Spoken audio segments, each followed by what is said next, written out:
Let's go.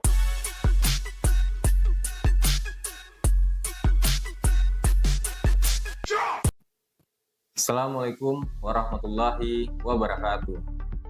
Perkenalkan, nama saya Rezi Junialdi, SSI, MSI, dosen tetap program studi Teknik Lingkungan, Fakultas Teknik, Universitas Nahdlatul Ulama Sumatera Barat.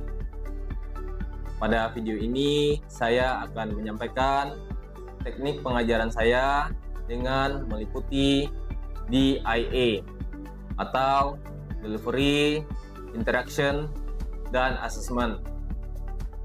Pada kesempatan ini, saya juga akan menjelaskan tentang salah satu mata kuliah yang saya ampu, yaitu mata kuliah Ekotoksikologi. Mata kuliah ini berbobot sebanyak 2 SKS, diberikan kepada mahasiswa program studi Teknik Lingkungan di semester 4. Kode mata kuliah TLK 160405.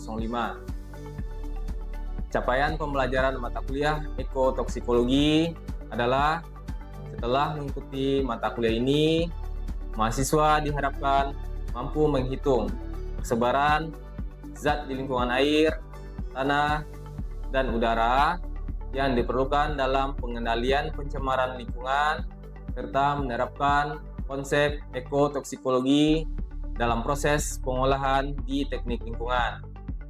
Media pembelajaran yang digunakan perangkat lunak ada Microsoft Office, Zoom Meeting, SIAKAD Universitas Nahdlatul Ulama Sumatera Barat, dan lain-lain.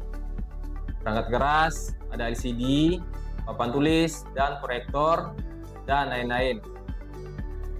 Deskripsi mata kuliah ekotoksikologi yaitu mempelajari ruang lingkup ekotoksikologi melalui pemahaman tentang konsep dasar ekotoksikologi yang meliputi klasifikasi bahan toksik, dinamika toksikan di lingkungan, mekanisme toksikan dalam organisme, prosedur pengujian toksikan, dan permasalahan serta pemecahan permasalahan ekotoksikologi di lingkungan.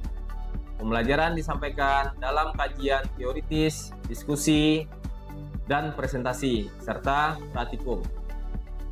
Pokok bahasan mata kuliah ekotoksikologi: pertama, konsep dasar, definisi ekotoksikologi, inti keilmuan, kerangka kajian ekotoksikologi. Kedua, klasifikasi bahan toksik di lingkungan. Ketiga, dinamika bahan toksik di lingkungan dan mekanisme bahan toksik dalam tubuh organisme. Keempat, metode uji toksisitas, persiapan uji toksisitas, pelaksanaan uji toksisitas atau uji akut perpanjang waktu, uji kronis, uji bioakumulasi, uji partisi oktanol air, uji biodegradasi zat. Kelima, macam-macam penyakit sebagai efek toksikan pada organisme, dan macam-macam organ sasaran pada organisme sebagai akibat dari toksikan. Keenam, dampak toksisitas melalui penilaian risiko, toksisitas pestisida, dan toksisitas logam terhadap organisme dan lingkungan. Adapun sistem pembelajaran satu semester, di awal pertemuan saya akan memperkenalkan diri dan membuka diskusi dengan mahasiswa, diskusi tentang apapun agar kedekatan antara dosen dan mahasiswa terjalin. Dalam diskusi, saya memotivasi mereka agar serius, fokus, giat, dan semangat dalam belajar pada mata kuliah yang saya ampu selama 1 semester ke depan.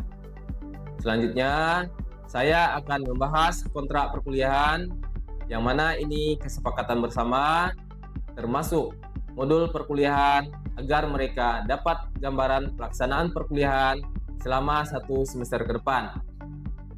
Di awal perkuliahan, saya selalu mereview pembelajaran minggu sebelumnya, agar mereka mengerti dan tersambung terhadap pembelajaran pada minggu sekarang. Mahasiswa diminta menggunakan media online untuk mencari topik yang menarik untuk menjadi topik diskusi antar mahasiswa. Saya akan mencoba mengetahui pemahaman mahasiswa terkait materi perkuliahan, biasanya di akhir perkuliahan, dengan mengajukan pertanyaan kepada mahasiswa. Untuk diskusi, saya akan membentuk mahasiswa dalam satu kelompok. Kelompok yang tampil akan mempresentasikan materi yang mereka buat. Kelompok lain dipersilakan untuk bertanya kepada kelompok yang tampil. Dosen menambahkan sesuai hambatan mahasiswa. Dalam perkuliahan, saya juga menjalankan beberapa saluran komunikasi, yaitu Zoom Meeting, Google Meet. Ini dilakukan untuk berinteraksi langsung dengan mahasiswa. Dalam aplikasi ini, mereka diminta aktif diskusi dengan teman yang lain terkait materi perkuliahan. Dalam perkuliahan, kita juga menggunakan Learning Management System atau LMS dan SIAKAD Universitas Nahdlatul Ulama Sumatera Barat yang bisa diakses langsung oleh mahasiswa dan dosen. Di aplikasi tersebut, kelihatan kemajuan perkuliahan tiap pertemuan yang dilakukan tiap minggunya.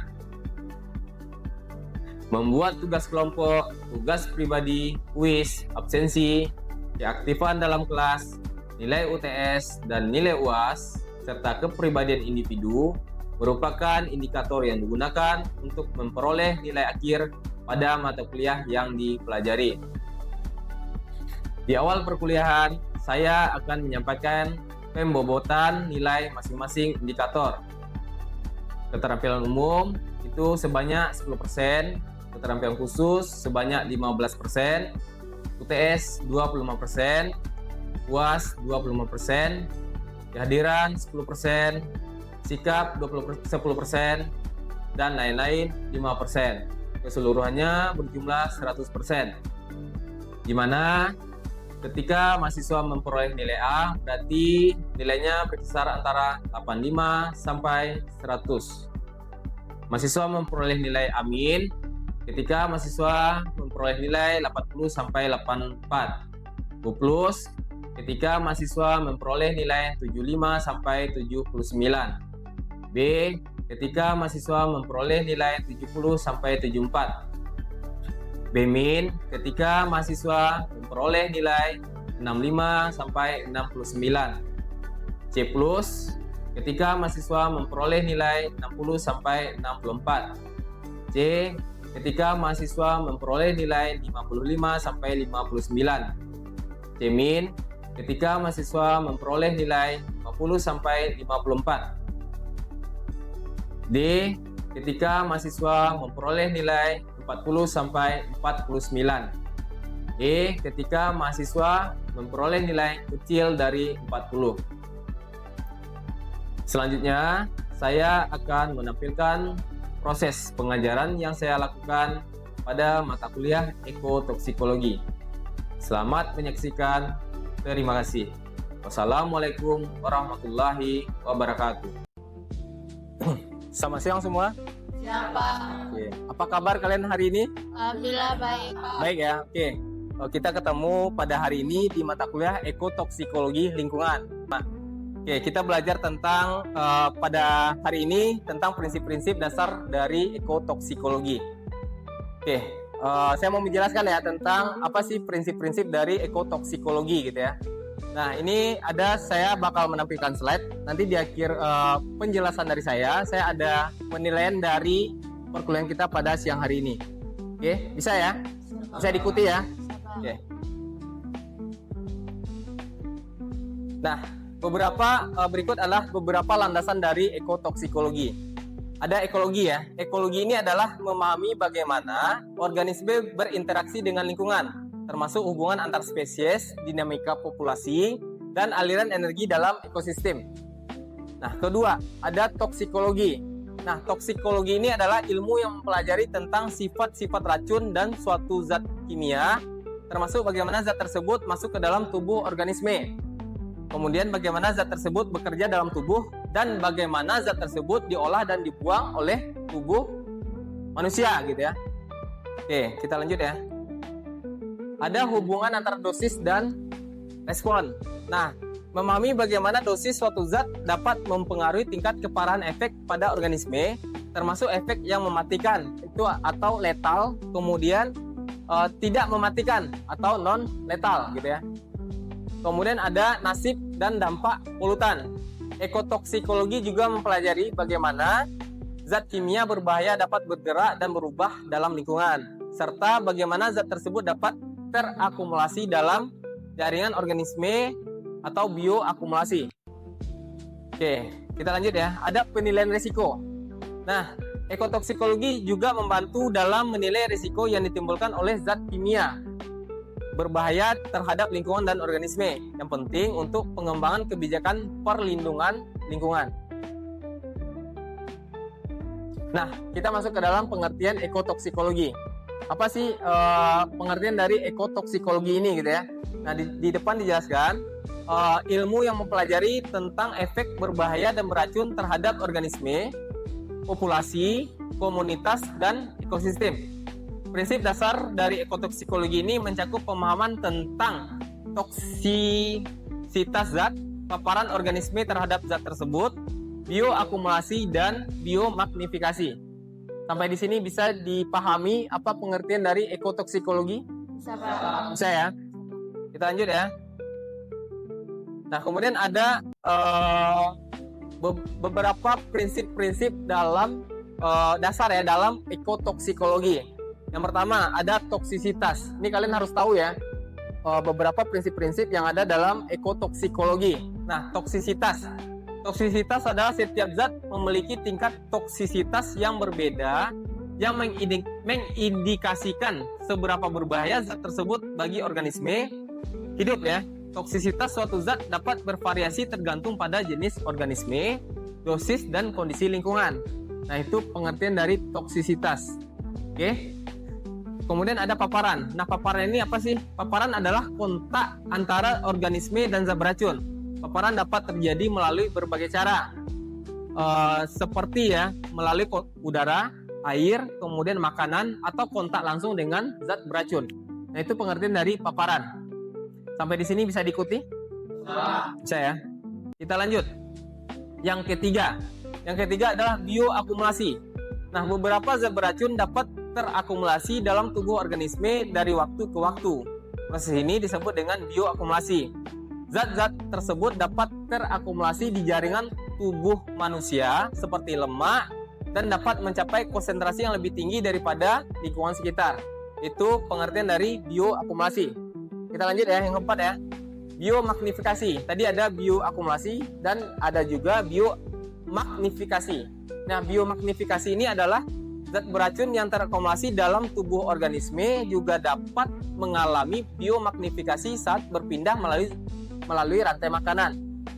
Nah, konsentrasi zat beracun cenderung meningkat pada tingkat trofik yang lebih tinggi dalam rantai makanan. Nah, itu pengertian dari biomagnifikasi. Oke, sampai di sini bisa diikuti? Bisa, Pak. Kita lanjut ya. Ada interaksi dengan faktor lingkungan. Apa juga sih maksudnya dari interaksi dan faktor lingkungan? Ada efek zat beracun terhadap organisme juga dapat dipengaruhi oleh faktor-faktor lingkungan lainnya seperti suhu, pH, dan ketersediaan nutrisi. Interaksi kompleks antara zat beracun dan faktor lingkungan dapat menghasilkan efek yang tidak terduga. Kemudian ada yang keenam ya. Keenam ada keterkaitan dengan ekologi. Nah, ekotoksikologi tidak hanya berfokus pada efek racun pada individu, tetapi juga mempertimbangkan dampaknya terhadap populasi, komunitas, dan ekosistem secara keseluruhan. Kemudian perubahan dalam populasi, keanekaragaman hayati, dan struktur komunitas dapat menjadi indikator dampak zat beracun terhadap ekosistem.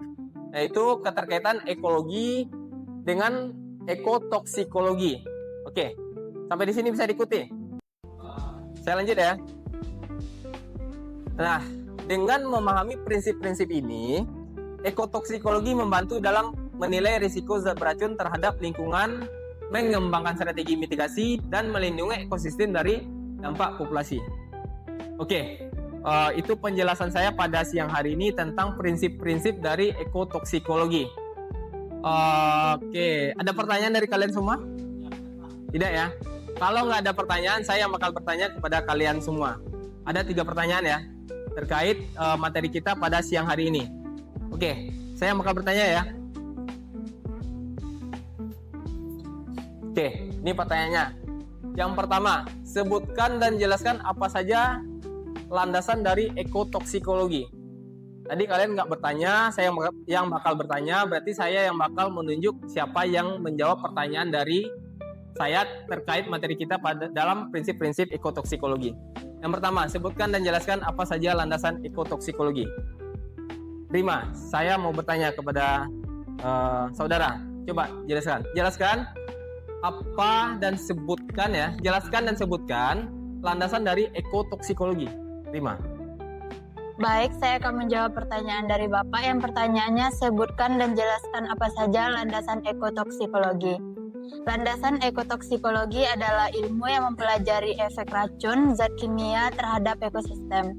Landasannya meliputi yang pertama dosis respon, yaitu efek racun tergantung konsentrasi paparan. Yang kedua, nasib polutan, yaitu tentang polutan masuk, bergerak, dan berubah di lingkungan. Yang ketiga, penilaian resiko yang digunakan untuk mengevaluasi bahaya polutan terhadap lingkungan. Baik, itu jawaban dari saya. Oke, Rima, benar sekali ya jawaban dari saudari ya.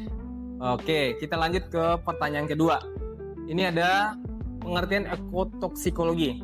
Nah, saya pengen tahu apa sih pengertian dari ekotoksikologi seperti yang saya jelaskan tadi ya. Saya mau nunjuk si Salma. Kira-kira apa pengertian dari ekotoksikologi?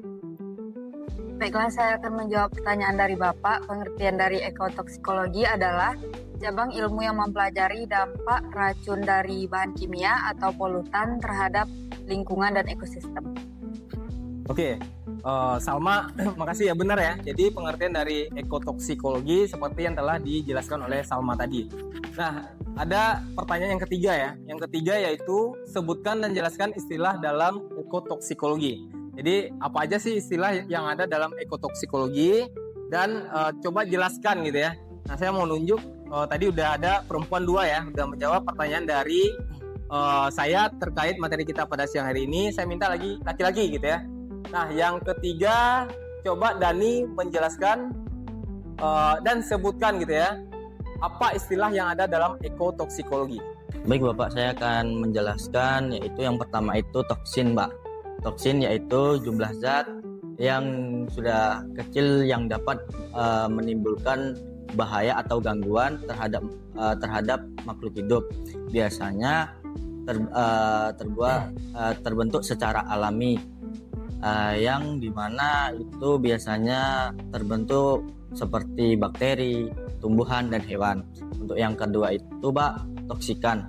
Toksikan itu jumlah zat berbahaya yang dapat merugikan makhluk hidup. Ya, yang dimana kerugiannya itu contohnya yaitu Pak, toksikan yang yaitu seperti radiasi, paparan, dan senyawa. Mungkin itu saja Pak yang dapat saya sampaikan. Oke. Oh, tadi sudah disebutkan dan dijelaskan oleh Dani ya terkait dengan pertanyaan istilah apa sih yang ada dalam ekotoksikologi gitu ya. Oke, benar ya. Jadi seperti yang telah dijelaskan tadi, ada beberapa istilah dalam ekotoksikologi gitu ya. Nah, itulah pertanyaan kita terkait materi kita pada siang hari ini, di mana kita belajar tentang prinsip-prinsip dari ekotoksikologi. Oke, kalian udah menjawab ketiga pertanyaan dengan benar gitu ya. Nah, kita tutup perkuliahan kita pada siang hari ini. Kita ketemu minggu depan ya. Minggu depan di materi berikutnya gitu ya, di hari Jumat gitu ya.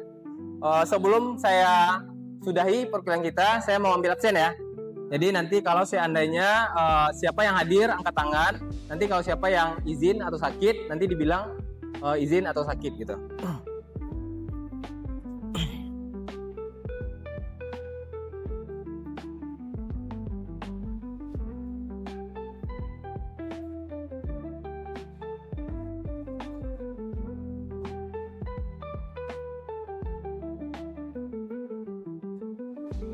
Oke.